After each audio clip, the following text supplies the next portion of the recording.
നമസ്കാരം പിതാവേ. പിതാവോ? പിതാവിന്റെ പുത്രനെ കണ്ടിട്ട് പിതാവിന് മനസ്സിലായില്ലേ? പുത്രനോ? നീ എന്താ ഈ വേഷത്തി? ഞാനൊരു കവിയാവാൻ പോവുകയാണ് പിതാവേ. വീട്ടിൽ സംസാരിക്കുന്ന ടോണി സംസാരറാ. അച്ഛന്റെ മോൻ ഒരു കവിയായി അച്ഛാ. മലയാളത്തിൽ എത്ര അക്ഷരം ഉണ്ട്? 35 അല്ലേ?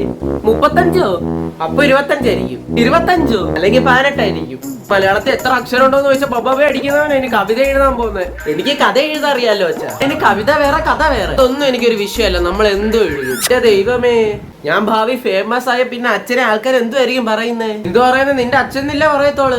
അതല്ല, അച്ഛനെ നാട്ടുകാരെ കാണുമ്പോ പ്രശസ്ത കവി രാഹുലിന്റെ അച്ഛൻ പോകുന്നെന്ന് പറയത്തില്ലേ? ഓ അങ്ങനെ. അല്ല, നീയാണോ കവിത എഴുതാൻ പോകുന്നത്? അല്ല, എന്റെ ക്ലാസ്സിൽ വേറെ ഒരുത്തനുണ്ട്. അവ ഈ മാഗസീനിൽ മലയാളം പോയൊക്കെ എഴുതി കൊടുക്കും. അപ്പൊ അവനെ കൊണ്ട് എഴുതിപ്പിച്ചിട്ട് എന്റെ പേര് കൊടുക്കും. അത്രേ ഉള്ളു.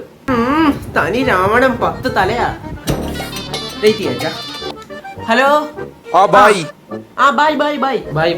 അല്ല അച്ഛനല്ല അച്ഛാ. Bye. We can give tomorrow. No problem. No stress. No anxiety.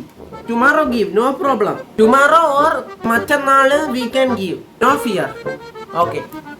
അങ്ങ് മാഗസീനിൽ നിന്നാണ്. മാഗസീന്റെ പബ്ലിഷറെ വിളിച്ച് ഞങ്ങളുടെ പോയ എന്ത് കൊടുക്കുമെന്ന് ചോദിക്കാൻ. അല്ല, നീ സ്വന്തമായിട്ട് കവിത എഴുതിയോ? പിന്നെ അല്ല, ആദ്യത്തെ കവിത ഞാൻ തന്നെ എഴുതാന്ന് വിചാരിച്ചു. ഒന്ന് പാടുവോ?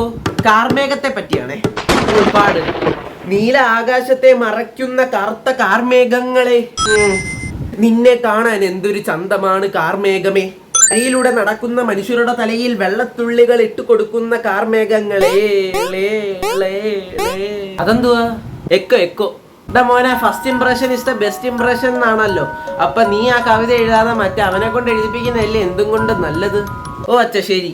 ബാക്കിയൊക്കെ നിന്റെ ആയില്ല. അയ്യോ, 9 മണി, എനിക്ക് ഓഫീസിൽ പോണം. ഹലോടാ, അച്ഛൻ പറഞ്ഞു എന്റെ കവിതയ്ക്ക് ഒരുപാട് അർത്ഥങ്ങൾ ഉണ്ടായിട്ട് പിള്ളേർക്ക് വായിക്കുമ്പോൾ മനസ്സിലാവാൻ പാടായിരിക്കുമെന്ന്. അതുകൊണ്ട് നീ വല്ല സിമ്പിൾ കവിത എഴുത്. നമുക്ക് നാളെയോ മറ്റന്നാളായിട്ട് കൊടുക്കാം. പിന്നെ അച്ഛൻ പറഞ്ഞു first impression is the best impression എന്ന്. അപ്പൊ ഞാൻ കൊടുക്കുന്നത് ശരിയല്ലല്ലോ. നീ എഴുതിയ എക്സ്പീരിയൻസ് ഒക്കെ ഉണ്ടായിട്ട് നീ തന്നെ അങ്ങ് എഴുതും ഒരു സിമ്പിൾ കവിത കേട്ടോ. നാളെയോ മറ്റന്നാളായിട്ടോ കൊടുക്കാം. ശരി.